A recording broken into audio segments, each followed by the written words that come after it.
बेटा, welcome to this amazing platform of physics वाला। और जैसा कि आपको पता है, आपकी डिमांड पर रेस्पिरेशन का चैप्टर आपको पहले मिला था, बट अब आपको ये वाला एनाटॉमी का कंप्लीट समराइज्ड वर्जन वीडियो मिलेगा। एंड यस, मॉर्फोलॉजी का भी रिवीजन लेक्चर मिला है आपको, उसमें फैमिलीज वाला पोर्शन रिवीजन लेक्चर नहीं मिला है, तो वो भी आपको अपडेट कर दिया जाएगा, वो भी मैं रिकॉर्ड कर लूँगी। ठीक है, तो चलिए इस चैप्टर का हम रिवीजन स्टार्ट करते हैं बेटा। सो एनाटॉमी का मतलब क्या होता है बेटा? इंटरनल स्ट्रक्चर की स्टडी। तो प्लांट्स में जब हम उसको कट करते हैं, इंटरनली कैसा दिखाई देता है रूट स्टेम ऑफ लीफ, यही इसमें हमें पढ़ना है। ठीक है, तो आपको अंदर काटोगे तो क्या दिखाई देगा? टिश्यू दिखाई देगा। टिश्यू क्या होता है बेटा? सेल। ठीक है, और उन सेल्स के ओरिजिन और फंक्शन बेटा कॉमन होते हैं। दो टिश्यू होता है प्लांट में, मेरिस्टेमेटिक और परमानेंट टिश्यू। मेरिस्टेमेटिक वो होता है बेटा जो बार बार डिवाइड करते रहे, 1 से 2 सेल, 2 से 4 सेल, 4 से 8 सेल, कम बार बार डिवीजन में ही रहते हैं। क्योंकि न्यूली फॉर्म सेल्स होते हैं बेटा, तो इनके पास स्टार्टिंग में सिर्फ थिन वॉल होती है, सेकेंडरी वॉल बनी नहीं होती है।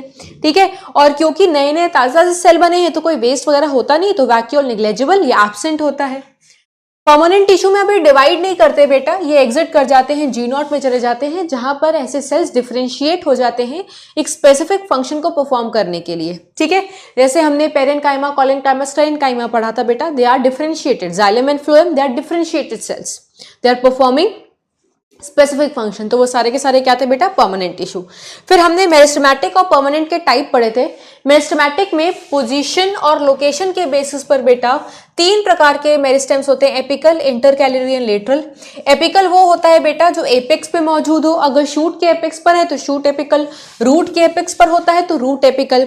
ये जो मेरिस्टेम्स होते हैं बचपन से मौजूद होते हैं, पहले से ही मौजूद होते हैं, तो ये प्राइमरी मेरिस्टेम्स होते हैं। और ऐसे मेरिस्टेम्स का काम होता है प्लांट में लेंथ या हाइट बढ़ाना।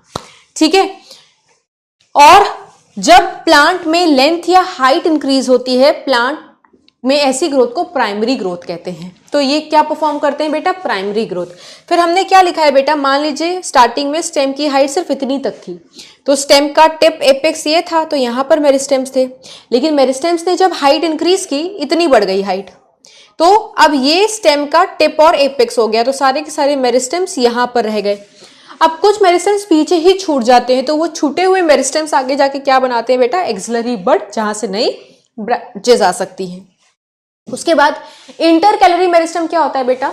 ये 2 नोड के बीच में क्या है बेटा? इंटरनोड। नोड पर क्या होते हैं बेटा? मेरिस्टेम्स। इसलिए पत्तियां वगैरह हमेशा नोड से आती हैं। ठीक है, तो होता क्या है बेटा? ये मेरिस्टेम कहां पर मौजूद है? ये मेरिस्टेम मौजूद है इंटरनोड के बीच में। तो इंटरनोड क्या है? एक परमानेंट टिश्यू, एक मैच्योर टिश्यू है। तो जब कोई मेरिस्टेम मैच्योर टिश्यू के बीच में फंसा हुआ मिले, इंटरकैलेटेड मिले, उसको इंटरकैलरी मेरिस्टेम कहते हैं। ये मेरिस्टेम भी बचपन से मौजूद है, प्राइमरी है।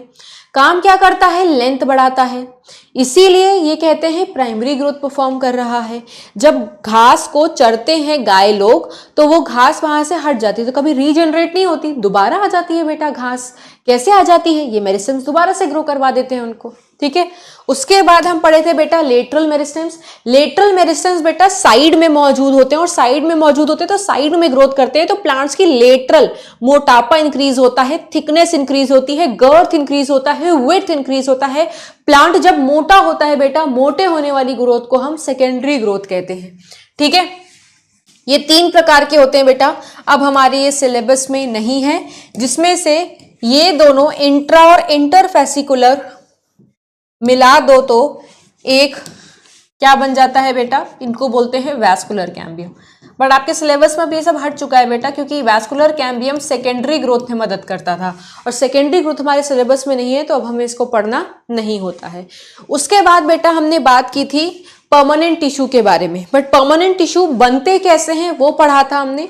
तो ये बहुत बेसिक प्रोसेस है बेटा, ये हम क्लास 11th के सेल वाले चैप्टर, सेल साइकिल वाले चैप्टर में भी हमने इसको समझा था।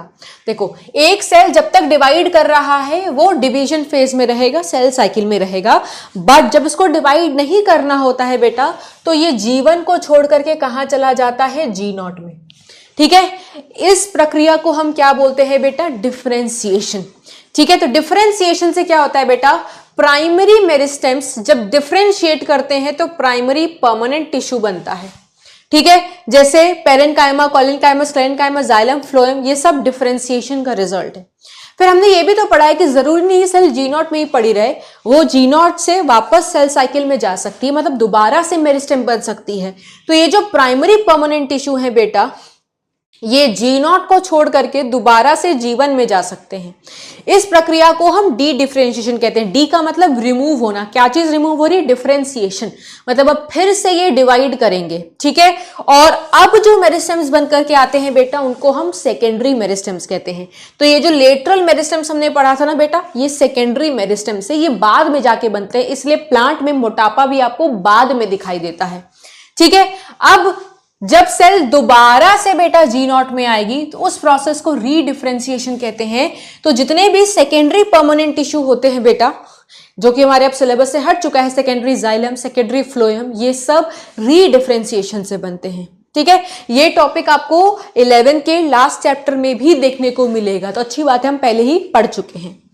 उसके बाद बेटा, उसके बाद हम पढ़ेंगे different types of permanent tissue. But उससे पहले परमानेंट टिश्यू के भी दो टाइप पढ़िए, सिंपल एंड कॉम्प्लेक्स। ये पोर्शन भी वो आपके अगर एनसीईआरटी में देखोगे तो नहीं है। क्यों पढ़ाया है? क्योंकि जब तक आपको पेरेन्काइमा, कोलिनकाइमा, स्क्लेरेन्काइमा के बारे में नहीं पता होगा, आगे टिश्यू सिस्टम में ये सब नाम यूज किए गए हैं, आप नहीं बता कर पाते। और जाइलम और फ्लोएम इसलिए पढ़ा दिया बेटा कि कल को जाकर के सिलेबस में ऐड हो गया तो उस टाइम पे परेशान मत होइएगा, आपके पास ऑलरेडी नोट्स में है, ठीक है। तो ये होता है सिंपल परमानेंट टिश्यू बेटा, और एक होता है कॉम्प्लेक्स परमानेंट टिश्यू। सिंपल इसलिए क्योंकि ये एक ही टाइप ऑफ सेल्स का बना है, पेरेन्काइमा तो सारे के सारे पेरेन्काइमेटस सेल्स, स्क्लेरेन्काइमा सारे के सारे डेड सेल्स, कोलिनकाइमा सारे के सारे एक टाइप ऑफ सेल्स। जाइलम में बेटा एक से ज्यादा टाइप ऑफ सेल के, जाइलम में 3 डेड सेल्स होते हैं, एक लिविंग सेल्स होता है। फ्लोएम में 3 लिविंग सेल्स, एक डेड सेल्स, अलग अलग टाइप के सेल के बने हैं टिश्यू, इसलिए कॉम्प्लेक्स है। पेरेन्काइमा में बेटा सेल के बीच में स्पेस हो भी सकता है, नहीं भी हो सकता है। जो भी सेल होंगे डायमीटर सेम होता है, इसलिए आइसोडायमेट्रिक।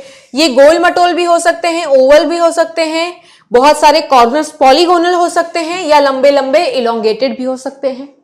पेरेन्काइमा में अगर क्लोरोप्लास्ट हो तो उसको क्लोरेन्काइमा कहते हैं, और ऐसी सेल्स का काम होता है फोटोसिंथेसिस में मदद करना। ये सिक्रीशन का काम भी कर सकते हैं बेटा, ऑयल और टैनिन्स को सिक्रीट कर सकते हैं। और अगर इनमें एयर पॉकेट्स हैं, एयर स्पेस है, तो ऐसी सेल को एरेन्काइमा बोलते हैं। ये कहां पर मिलती है बेटा? ऐसे प्लांट जो पानी में मिलते हैं, तो पानी में डूबते नहीं है, वो फ्लोट कर रहे होते हैं। क्यों? क्योंकि ऐसी सेल्स के अंदर एयर पॉकेट है।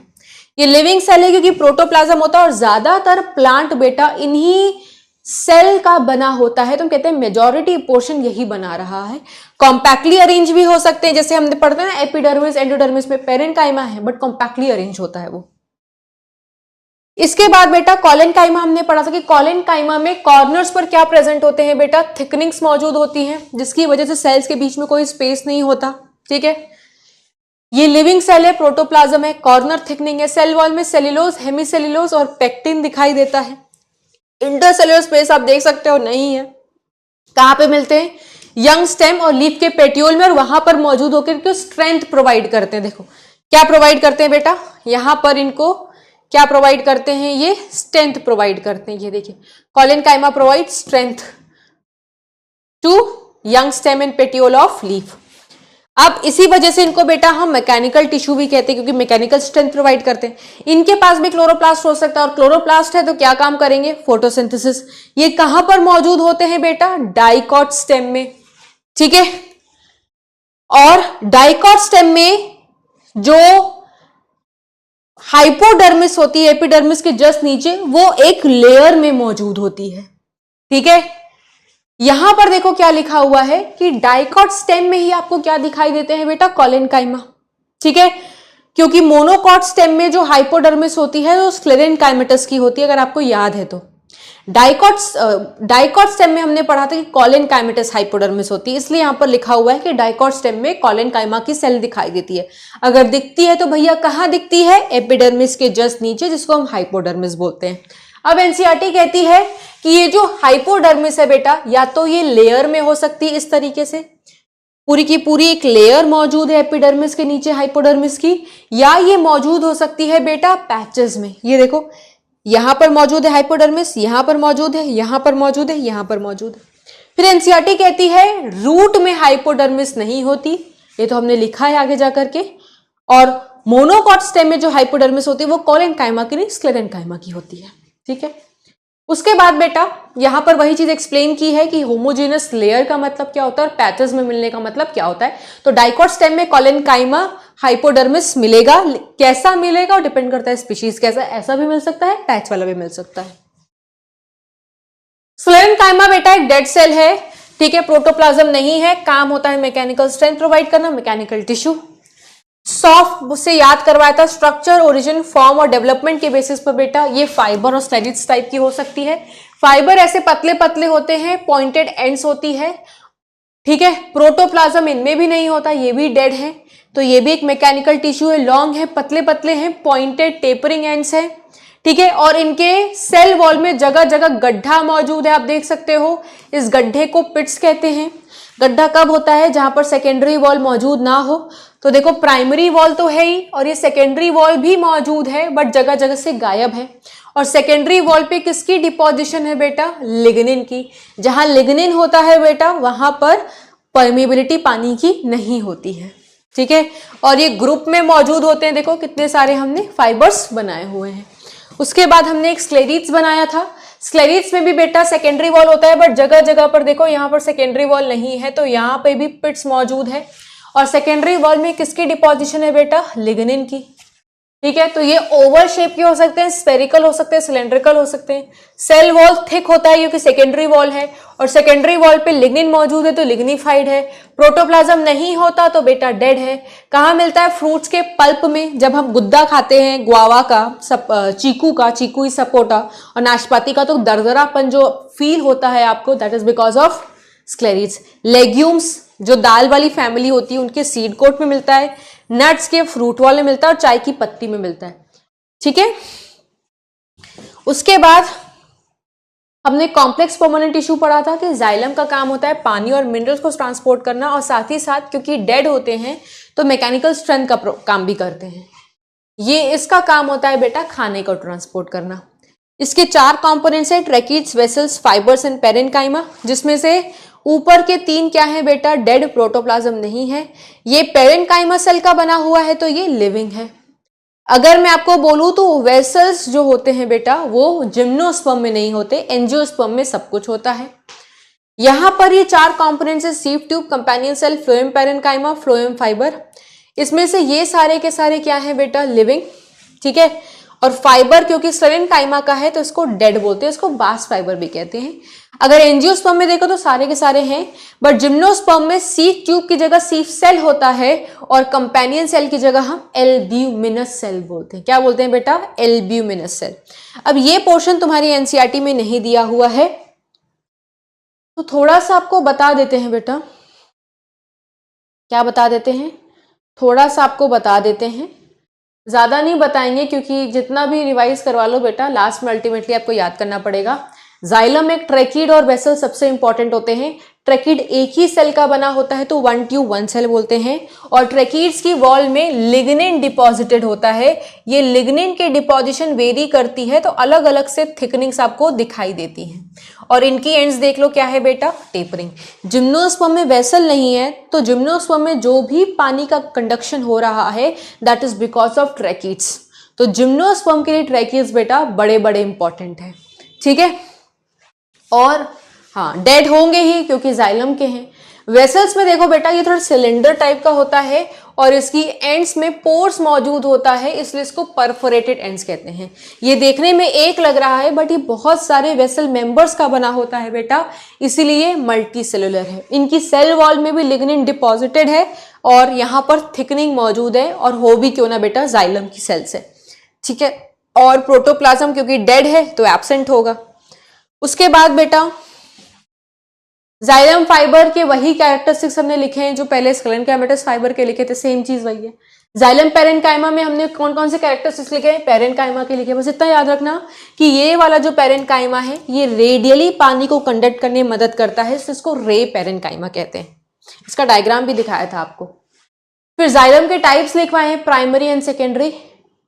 प्राइमरी जाइलम बेटा प्राइमरी परमानेंट टिश्यू होता है और कब बनता है? प्राइमरी ग्रोथ के दौरान। Secondary xylem secondary permanent tissue होता है, सिलेबस से हट चुका है, सेकेंडरी ग्रोथ के दौरान बनता है।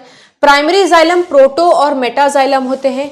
ये किस तरीके से अरेंज होते हैं, इसके पे हमने दो अरेंजमेंट पढ़ी थी, एक पढ़ी थी एंडार्क और एक पढ़ी थी एक्सार्क।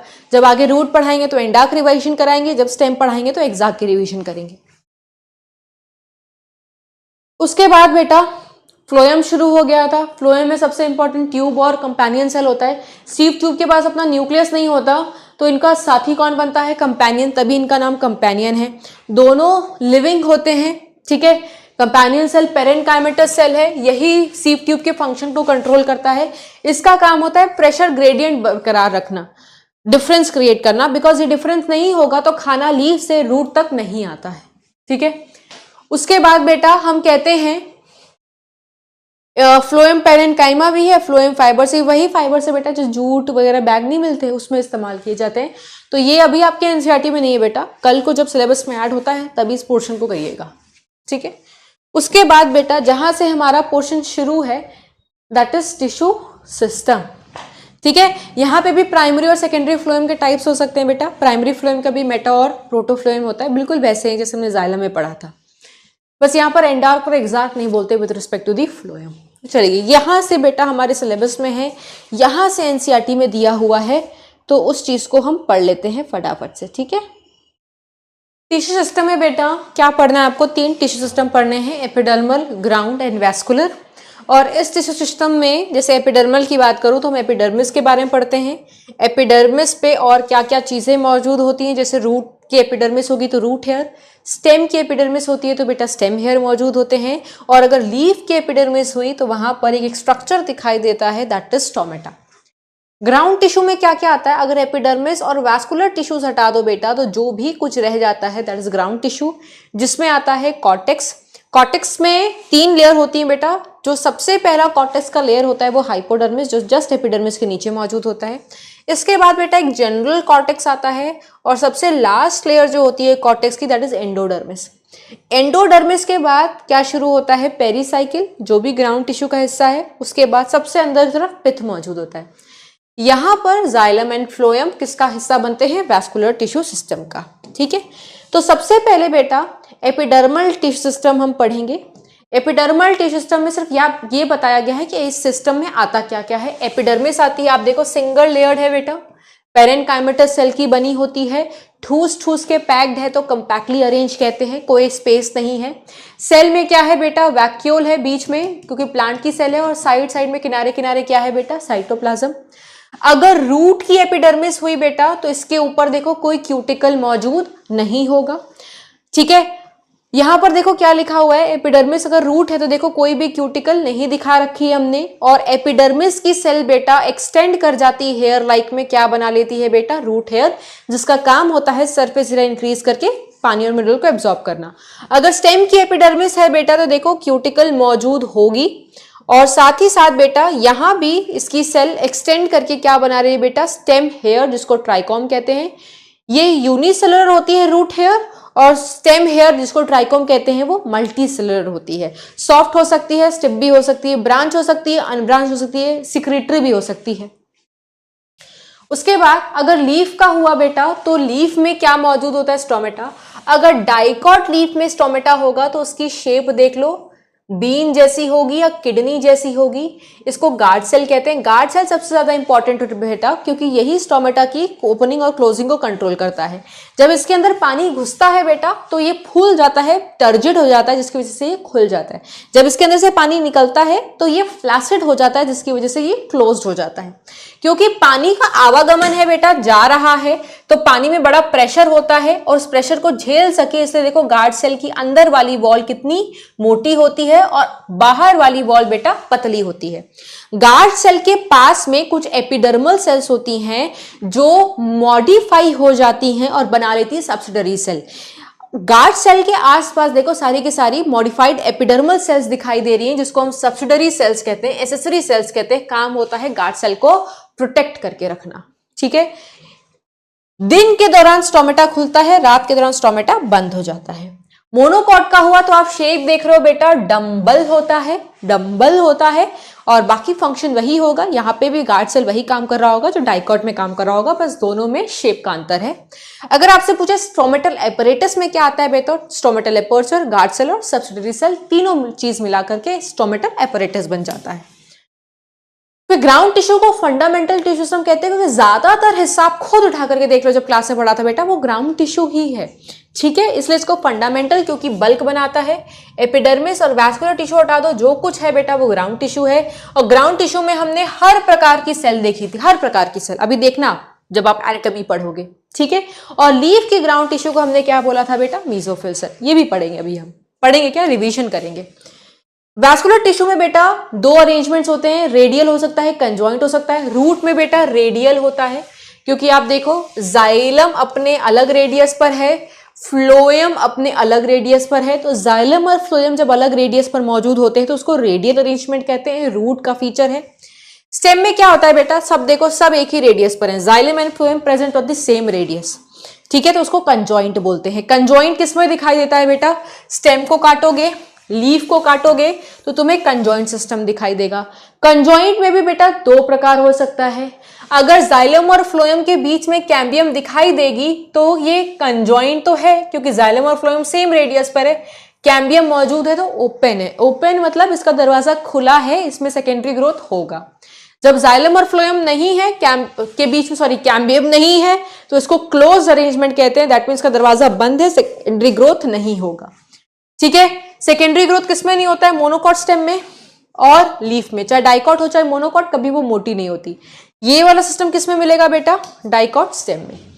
एक और बेसिस पर आप क्लासिफाई कर सकते हो, अगर फ्लोएम एक ही है तो कंजॉइंट कहेंगे, जाइलम और फ्लोएम सेम रेडियस पर है, जाइलम और फ्लोएम सेम रेडियस पर है तो कंजॉइंट कहोगे, इनके बीच में कैम्बियम है तो ओपन कहोगे, और फ्लोएम एक ही पैच है तो कोलैटरल कहोगे। ऐसा किसमें दिखाई देता है बेटा तुम्हारे, अगर ओपन है तो डाइकॉट स्टेम। यहां पर देखो क्या है बेटा, ये कंजॉइंट है, क्लोज है, कोलैटरल है। क्यों कंजॉइंट, इसलिए क्योंकि जाइलम और फ्लोएम सेम रेडियस पर है। क्लोज इसलिए है बिकॉज कोई कैम्बियम नहीं है। फ्लोएम एक ही है बेटा तो ये कोलैटरल है। यहां पर बाई कोलैटरल क्यों कह रहे हैं, क्योंकि फ्लोएम का दो पैच है। कंजॉइंट क्यों कह रहे हैं, क्योंकि जाइलम और फ्लोएम सेम रेडियस पर है। ओपन क्यों कह रहे हैं बेटा, क्योंकि यहां पर कैम्बियम मौजूद है, ठीक है। चलिए अब डाइकॉट रूट की एनाटॉमी देखो, डाइकॉट रूट हो और मोनोकॉट रूट हो तो क्योंकि रूट है तो मोर और लेस एनाटॉमी दोनों की सेम होती है। थोड़े थोड़े डिफरेंसेस है वो हम देख लेते हैं। तो सबसे बाहर की तरफ आपको ये क्या दिखाई दे रहा है बेटा, एपिडर्मिस सिंगल लेयर है, कॉम्पैक्टली अरेंज्ड है, आप देख सकते हो, पेरेनकाइमेटस सेल का बना हुआ है, और इससे आपको एक सेल एक्सटेंड होती हुई दिखाई देती है, और इस यूनिसेलुलर एक्सटेंशन को हम क्या बोलते हैं बेटा, रूट हेयर। क्योंकि रूट का एपिडर्मिस है तो क्यूटिकल, स्टोमेटा और क्लोरोप्लास्ट यहां पर दिखाई नहीं देते हैं। इससे नीचे आ जाओगे तो बेटा आपको ये सेल क्या दिखाई देती है बेटा, कॉर्टेक्स। यहां पर आप देखो जनरल कॉर्टेक्स है, क्योंकि हाइपोडर्मिस मौजूद नहीं होती, हाइपोडर्मिस यहां पर बेटा एब्सेंट होती है। सीधा सीधा देखो जनरल कॉर्टेक्स शुरू हो गया। यहां पर आप देखो कितनी सारी लेयर हैं, तो हमने क्या लिखा हुआ है, सेंट्रल लेयर। ये सब कैसी सेल्स हैं बेटा, पेरेनकाइमेटस, और इन सेल्स के बीच में आप देख सकते हो गैप कितना है, तो स्पेस मौजूद है। इसके बाद ये देखो elongated cell, closely packed parenchymatous cell जो दिखाई दे रही है, इसको हम एंडोडर्मिस कहते हैं। एक ही लेयर है, सिंगल लेयर, ठूस ठूस के पैक्ड है, कंपैक्टली अरेंज। स्पेस देखो इनके बीच में बेटा नहीं दिखाई दे रहा। ये रेक्टेंगुलर शेप है ना, इसको हम क्या बोलते हैं बेटा, बैरल शेप। ये जो होती है बेटा, इसकी टेंजेंट और रेडियल दोनों वॉल पे किसकी डिपोजिशन होती है, सुबरिन। सुबरिन की डिपोजिशन की वजह से पानी अंदर नहीं जा सकता, तो ये इम्परमेबल होती है पानी से। जहां जहां ये सुबरिन डिपॉजिट होता है बेटा, ये एक स्ट्रिप बन जाती है जिसको हम बोलते हैं कैस्पेरियन स्ट्रिप्स। क्या बोलते हैं, कैस्पेरियन स्ट्रिप्स। मान लीजिए बेटा, अगर आपको याद है तो मैंने इसी का एग्जाम्पल लिया था, ये एंडोडर्मस सेल है, ये टेंजेंशियल वॉल, ये रेडियल वॉल, ये रेडियल वॉल। तो टेंजेंशियल और रेडियल दोनों तरफ क्या डिपॉजिटेड है बेटा, एक सुबरिन की लेयर। तो ये जो एक स्ट्रिप बन रही है बेटा, इसको हम बोलते हैं कैस्पेरियन स्ट्रिप्स। जरूरी नहीं है कि हर सेल में एंडोडर्मिस कैसा होता है, किसी किसी सेल में सुबरिन मौजूद नहीं होता, ऐसे सेल को हम बोलते हैं पैसेज सेल। तो यहां से पानी घुस जाएगा, ठीक है। उसके बाद बेटा यहां पर ये देख सकते हो आप, इसके जस्ट नीचे ये क्या मौजूद है, पेरीसाइकिल। ठीक है, 2 लेयर दिखाई है बिकॉज एनसीईआरटी कहती है कुछ लेयर्स की हो सकती है, बट कैसी सेल है, पेरेनकाइमेटस अगेन। और ये एनसीईआरटी कैसे लिखती है बेटा, थिक वॉल्ड है। इसका काम होता है बेटा आगे जाकर के लेटरल रूट्स बनाना। आप देखो साइडवेज रूट्स भी तो होते हैं ना, पढ़ा था मॉर्फोलॉजी में, तो लेटरल रूट्स कौन बनाता है बेटा, ये बनाते हैं पेरीसाइकिल। ठीक है, और इसी का काम होता है बेटा डाइकॉट रूट के केस में कैम्बियम बनाना। तभी तो डाइकॉट रूट बेटा इतने मोटे हो जाते हैं पीपल बरगद के। कौन बनाता है कैम्बियम, पेरीसाइकिल बनाता है, और सो दैट वो सेकेंडरी ग्रोथ करके थिकनेस को इंक्रीज कर सके। आप देख सकते हो ये है जाइलम अपने रेडियस पर, फ्लोएम अपने अलग रेडियस पर। तो यहां पर कैसी अरेंजमेंट है वास्कुलर टिश्यू की, रेडियल। दूसरा आप ये देखो बेटा, ये बड़े बड़े जो जाइलम होते हैं दिस इज मेटाजाइलम, ये छोटे छोटे जाइलम जो होते हैं दिस इज प्रोटोजाइलम। जब प्रोटोजाइलम बेटा बाहर की तरफ हो, मेटाजाइलम अंदर की तरफ हो, इसको एक्सार्क बोलते हैं। और एक्सार्क किसकी फीचर होता है बेटा, रूट का। किसका फीचर होता है बेटा, रूट का। तो देखो यहां पर हमने लिखा भी हुआ है। ठीक है, ये देखो, अब यहां पर एनसीईआरटी में कितना बना हुआ है बेटा, 4 वास्कुलर बंडल्स बने ना जाइलम के, तुम इसको टेट्रार्क कहते हैं। 2 हो तो डायार्क कहोगे, 3 है तो ट्रायार्क, 4 है तो टेट्रार्क, 5 है तो पेंटार्क, 6 है तो एक्सार्क। 2 से 4 ही वैसे होता है, बट एनसीईआरटी हमारा देखो ये 4 ही दिखाती है वास्कुलर बंडल जाइलम के, तो टेट्रार्क बोलना ज्यादा सही है। और बीच का जो सेल होता है बेटा ये पेरेनकाइमेटस सेल का बना होता है। ठीक है, उसको हम क्या बोलते हैं बेटा, पिथ बोलते हैं। एंडोडर्मिस के नीचे जितनी भी चीजें हैं वो सब क्या कहलाती हैं बेटा, स्टील। तो पेरीसाइकिल, वास्कुलर बंडल्स, पिथ, ये सब किसका हिस्सा है, स्टील का। क्योंकि रूट है बेटा तो यहां पर हाइपोडर्मिस मौजूद नहीं होता। फिर एनसीईआरटी क्या कहती है बेटा, कि देखो रूट और मोनोकॉट की एनाटॉमी बिल्कुल सेम है, जो डिफरेंस है वो हम यहां लिख लेते हैं। सेकेंडरी ग्रोथ सिर्फ डाइकॉट में चलेगी, मोनोकॉट में नहीं, क्योंकि यहां पर कैम्बियम होता है, यहां पर नहीं।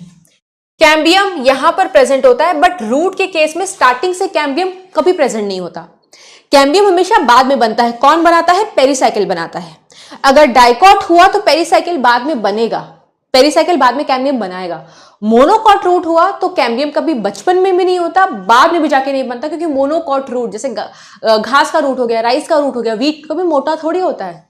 ठीक है, पेरीसाइकिल यहां पर लेटरल रूट भी बनाएगा, कैम्बियम भी बनाएगा, बट यहां पर सिर्फ ये लेटरल रूट ही बनाएगा, बिकॉज यहां कैम्बियम नहीं होते, बिकॉज यहां सेकेंडरी ग्रोथ नहीं होती है। ठीक है, यहां पर वास्कुलर बंडल्स बेटा 2 से 4 होते हैं, और या 6 हो सकते हैं, बट यहां पर 6 से ज्यादा होते हैं। देखो एनसीईआरटी में हमने बना रखा है ना डायग्राम, पॉलीआर्क होता है। यहां का पिथ बेटा छोटा होता है, ज्यादा अच्छे से दिखाई नहीं देता, इतना अच्छे से डेवलप नहीं होता, बट मोनोकॉट का ज्यादा बढ़िया होता है। और मैंने जो डायग्राम दिखाया था ना बेटा उसमें बहुत बढ़िया दिख भी रहा था। ये देखो यहाँ का पिथ देखो बेटा कितना छोटा है डाइकॉट का, और मोनोकॉट का पिथ देखो बेटा कितना बड़ा है। यहाँ पे बंडल्स देखो 1 2 3 4 5 6 7 8, 6 से ज्यादा पॉलीआर्क कंडीशन। ठीक है, उसके बाद बेटा हमने क्या पढ़ा था, स्टेम पढ़ा था। ये आउटलाइन डायग्राम है, इसी को, सॉरी ये तो मोनोकॉट स्टेम है ना, ये रहा डाइकॉट स्टेम। ठीक है, डाइकॉट स्टेम में सबसे बाहर की तरफ क्या है बेटा, ये एपिडर्मिस, और एपिडर्मिस सिंगल लेयर का है, पेरेनकाइमेटस सेल का बना है, कोई स्पेस नहीं है। और यहां पर बाहर की तरफ एक दिखाई दे रही है आपको बेटा क्यूटिकल, और हो सकता है कुछ स्टोमेटा भी मौजूद हों कुछ। ठीक है, और यहां पर क्या दिखाई दे रहा है बेटा, इसकी एपिडर्मिस में ट्राइकोम्स, जो कि स्टेम हेयर कहलाते हैं। अब इसके जस्ट नीचे बेटा, एपिडर्मिस के जस्ट नीचे जो लेयर होती है उसको हाइपोडर्मिस कहते हैं। हाइपो का मतलब नीचे, किसके नीचे, एपिडर्मिस के नीचे। रूट में भी हाइपोडर्मिस नहीं था, यहां पर सबसे पहली बार पढ़ रहे हो हाइपोडर्मिस। और यहां पर ये हाइपोडर्मिस देखो सेल की कॉर्नर थिकनिंग है, दैट मींस यहां का हाइपोडर्मिस किसका बना हुआ है, कॉलेनकाइमा का। कुछ लेयर्स होते हैं तो फ्यू लेयर्स। कॉलेनकाइमा का बना है तो क्या प्रोवाइड करेगा, यंग स्टेम को स्ट्रेंथ प्रोवाइड करेगा। उसके बाद इसके जस्ट नीचे क्या मौजूद होता है बेटा, जनरल कॉर्टेक्स, जिसको कॉर्टेक्स भी कह देती है एनसीईआरटी, या इसको कभी कभी कॉर्टिकल लेयर भी कहती है। तो आप देख सकते हो थोड़े से लेयर इसमें भी है, किसका बना है, पेरेनकाइमेटस सेल का, और देखो कितनी सारी स्पेस मौजूद है। उसके बाद ये किसकी लेयर है बेटा, एंडोडर्मिस की। कितने सारे सेल्स है एंडोडर्मिस के, ठीक है, सिंगल लेयर आपको दिखाई दे रहा है, कॉम्पैक्टली अरेंज्ड है। यहां पर कोई कैस्पेरियन स्ट्रिप नहीं होती, क्योंकि कैस्पेरियन स्ट्रिप रूट के एंडोडर्मिस का फीचर है। यहां पर स्टार्च की डिपोजिशन होती है, तो यहां को स्टार्च शीट कह देते हैं या स्टार्च ग्रेन कह देते हैं। इसके नीचे बेटा पैचेस में क्या मिलता है बेटा, पेरीसाइकिल। और पेरीसाइकिल के नीचे ये जो तिकोना तिकोना कोनिकल शेप दिखाई दे रहा है, ये है वैस्कुलर बंडल। इस वैस्कुलर बंडल में बेटा जो मेटाजाइलम है वो देखो एपिडर्मिस की तरफ है और प्रोटोजाइलम पित्त की तरफ है। तो ये जो अरेंजमेंट होती है बेटा, इसको एंडार्क अरेंजमेंट कहते हैं, जो स्टेम का फीचर होता है। यहां पर जाइलम और फ्लोएम सेम रेडियस पर मौजूद हैं, तो ये कंजॉइंट अरेंजमेंट है। क्योंकि ये डाइकॉट स्टेम है तो इन दोनों के बीच में कैम्बियम भी होगा, बिकॉज डाइकॉट स्टेम मोटे भी होते हैं, सेकेंडरी ग्रोथ भी हो रही होती है। बीच वाली जगह को हम क्या कहते हैं बेटा, बीच वाली जगह को हम कहते हैं पित्त। पित्त को और हम क्या नाम दे सकते हैं बेटा, मेड्यूला। ठीक है, क्या नाम दे सकते हैं, मेडुला। पित्त की जो सेल हैं दो वैस्कुलर बंडल के बीच में बेटा एक्सटेंड हो जाती हैं, एक रे टाइप का बना लेती हैं, इसको हम मेडुलरी रे कहते हैं। ठीक है, यहां पर मेडुलरी रे दिखाई देता है और रूट के केस में कंजक्टिव टिश्यू दिखाई देता है, जो जाइलम और फ्लोएम सेल्स के बीच में मौजूद होता है, वो भी कंजक्टिव टिश्यू इसकी तरह पेरेन्काइमेटस सेल का ही बना होता है। ठीक है, उसके बाद ये क्या था बेटा आपका, मोनोकॉट स्टेम। इसी को थोड़ा सा कट करोगे तो कुछ ऐसा दिखाई देगा। यहां पे भी बाहर की तरफ आप देख सकते हो बेटा एपिडर्मिस है। ठीक है, और यहां का ग्राउंड टिश्यू कहते हैं बहुत अच्छे से डिफरेंशिएटेड नहीं होता है, क्योंकि यहां पर कॉर्टेक्स, एंडोडर्मिस, पेरिसाइकल, पित्त ये सब देखो एब्सेंट है, कुछ भी नहीं दिखाई दे रही। ठीक है, यहां पर हाइपोडर्मिस दिखाई देती है, किसकी बनी है बेटा, ये स्क्लेरेनकाइमेटस की। रेस्ट सिर्फ एक ग्राउंड टिश्यू के नाम से लेबलिंग कर दी है, जिसको एनसीईआरटी कहती है पेरेन्काइमेटस सेल का बना है, काफी अच्छे पोर्शन में लार्जली दिखाई देता है, कॉन्स्पिक्यूअस होता है, देख सकते हो। और इसी ग्राउंड टिश्यू में क्या एम्बेडेड होते हैं बेटा, वैस्कुलर बंडल्स। ये देखो वैस्कुलर बंडल्स। ठीक है, अब ये वैस्कुलर बंडल्स देखो अलग अलग के टाइप के हैं, बीच वाले देखो बड़े बड़े हैं, साइड वाले देखो छोटे छोटे हैं, इसलिए यहां पर बोलते हैं बेटा पॉलीमॉर्फिक वैस्कुलर बंडल्स है। ठीक है, सेंटर वालों की साइज बड़ी है, डेंसिटी कम है, और पेरीफेरी मतलब किनारे वालों की साइज छोटी है, बट नंबर में वो ज्यादा है। और कैसे फैले हुए हैं, ऐसे फैले हुए स्कैटर्ड वैस्कुलर बंडल को हम एटैक्टोस्टील कह देते हैं। मोनोकॉट है तो सेकेंडरी ग्रोथ नहीं होगी, यहां पर फ्लोएम पेरेन्काइमा भी नहीं होता है, क्योंकि स्टेम है तो अरेंजमेंट एंडार्क होगी, स्टेम है तो अरेंजमेंट कंजॉइंट होगी, कैम्बियम नहीं होता तो उसको क्लोज्ड बोलेंगे। क्लोज्ड क्यों बोलेंगे, सेकेंडरी ग्रोथ भी नहीं होगी। यहां पर बेटा एक वाटर कंटेनिंग कैविटी बन जाती है, क्योंकि यहां पर जो जाइलम है वो डीजेनरेट कर जाता है, जिसकी वजह से अंदर एक स्पेस क्रिएट हो जाती है, जहां पानी कंटेनिंग कैविटी बोल सकते हो आप इसको। यहां पर ये जो वैस्कुलर बंडल है बेटा जाइलम वगैरह, इसको सराउंड करने के लिए स्क्लेरेनकाइमेटस सेल्स मौजूद है। तो जब वैस्कुलर बंडल को सराउंड करने के लिए स्क्लेरेनकाइमेटस सेल्स मौजूद होता है तो हम उसको बंडल शीट कहते हैं। अगर आपसे कोई पूछे यहां पर बंडल शीट किसकी मौजूद है बेटा, स्क्लेरेनकाइमा की, तो हम इसको बोलते हैं स्क्लेरेनकाइमेटस बंडल शीट। ठीक है, चीजें याद करनी पड़ेंगी, बट मैं आपको सिर्फ इसमें रिविजन करवा रही हूं सो दैट आप रिकॉल कर सको। इसके बाद हमने लीफ पढ़ा था कि डाइकॉट लीफ को काटोगे बेटा तो आपको एक दो एपिडर्मिस दिखाई देगी, अपर वाले को एडेक्सियल, लोअर वाले को बेटा अबैक्सियल। डाइकॉट लीफ ऐसे होती है, तो यहां पर ज्यादा लाइट पड़ता है तो पानी के लॉस होने का चांस ज्यादा है, इसलिए यहां पर देखो हमने कोई स्टोमेटा ऊपर एपिडर्मिस में नहीं दिखाया। जो स्टोमेटा मौजूद होता है बेटा वो लोअर एपिडर्मिस पर होगा। ठीक है, क्योंकि यहां पर लाइट ज्यादा पड़ती है, पानी का लॉस होने का चांस ज्यादा है, तो ऊपर वाली क्यूटिका बेटा कंपैरेटिवली क्या होती है, थिक होती है। ठीक है, यहां पर ग्राउंड टिश्यू के नाम से नहीं, किस नाम से जाना जाता है, मीजोफिल सेल के नाम से। अगर डाइकॉट है तो मीजोफिल बेटा एक होगी पैलिसेड, एक होगी स्पॉन्जी। पैलिसेड देखो बेटा अपर एपिडर्मिस की तरफ प्रेजेंट होती है, ऐसी लंबी लंबी सेल है बेटा जो कॉम्पैक्टली अरेंज होती है। मीजोफिल बेटा ऐसे गोल मटोल है, लूजली अरेंज सेल होती है, फाउंड टूवर्ड्स लोअर एपिडर्मिस। देखो यहां पर लिखा हुआ है, ठीक है, कि यहां का मीजोफिल पैलिसेड और स्पॉन्जी में होता है। पैलिसेड के कैरेक्टरिस्टिक्स लिखे हुए हैं, स्पॉन्जी के कैरेक्टरिस्टिक्स लिखे हुए हैं, और यही वो हिस्सा है बेटा जो लास्ट पीपीटी से ये वाला हिस्सा डिलीट हो गया था। ठीक है, तो मैंने कहा था ना मैं नोट्स अपडेट कराऊंगी, तो मैं अपडेट करा दूंगी, बट उससे पहले मैंने वहां का स्क्रीनशॉट यहां पर ऐड कर दिया। यहां का वैस्कुलर बंडल बेटा कैसा होगा, एंडार्क। ठीक है, कैसा होगा बेटा, एंडार्क होगा। एंडार्क, अच्छा एंडार्क होगा या कंजॉइंट होगा? एंडार्क तो स्टेम में होता है ना बेटा, ठीक है। यहां पर कैसा होगा, लीफ में बेटा कंजॉइंट अरेंजमेंट होती है। लीफ में कैसी अरेंजमेंट होती है बेटा? कंजॉइंट अरेंजमेंट होती है, ठीक है।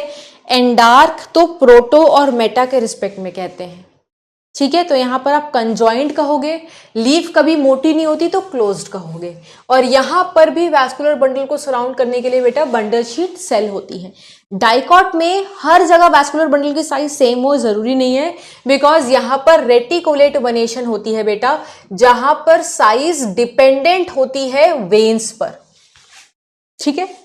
मोनोकॉट लीफ को आइसोबाइलेटरल लीफ कहते हैं। यहां की मीजोफिल बेटा पैलिसेड और स्पॉन्जी में डिफरेंशिएटेड नहीं होती, सब मीजोफिल सेल है, और सारी मीजोफिल सेल को हम कहते हैं सिमिलर साइज की है, ठीक है। कोई बड़ी लंबी पतली छोटी ऐसी नहीं है।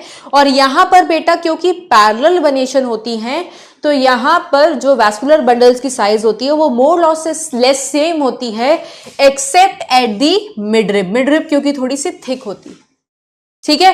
रेस्ट बेटा जो है एनाटॉमी वो डाइकोट जैसा ही होगा, क्योंकि मोनोकॉट लीफ ऐसे लगी होती है, तो यहां पे भी अच्छी खासी सनलाइट, यहां पे भी, तो दोनों तरफ बेटा अपर हो चाहे लोअर स्टोमेटा मौजूद होगा ही होगा, कोई ऐसी दिक्कत नहीं है।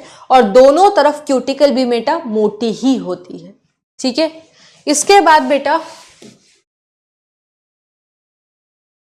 यहां पर अपर एपिडर्मिस पर मोनोकॉट के केस में कुछ एपिडर्मल सेल्स मॉडिफाई हो जाती हैं और बना लेती हैं बेटा बुलीफॉर्म सेल्स, जिसका काम होता है बेटा अंदर की तरफ कर्ल होकर के लीफ को फोल्ड करके सरफेस एरिया घटा करके वाटर स्ट्रेस कंडीशन में पानी के लॉस को प्रिवेंट किया जा सके, ठीक है।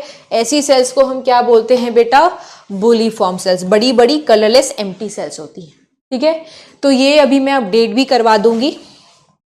So this was all about बेटा योर एनाटॉमी का रिवीजन, ठीक है। तो अभी तक जितने चैप्टर्स आपको मिले हैं सबके एनाटॉमी रिवीजन हो चाहे समरी लेक्चर्स हो, वो आप तक पहुंच चुके हैं। अब जो करंट चल रहा है फोटोसिंथेसिस, उसका भी आपको एक बार खत्म हो जाए तो समरी लेक्चर मिल जाए, ठीक है। तो मिलते हैं अगले लेक्चर में। Till then bye bye, take care everyone.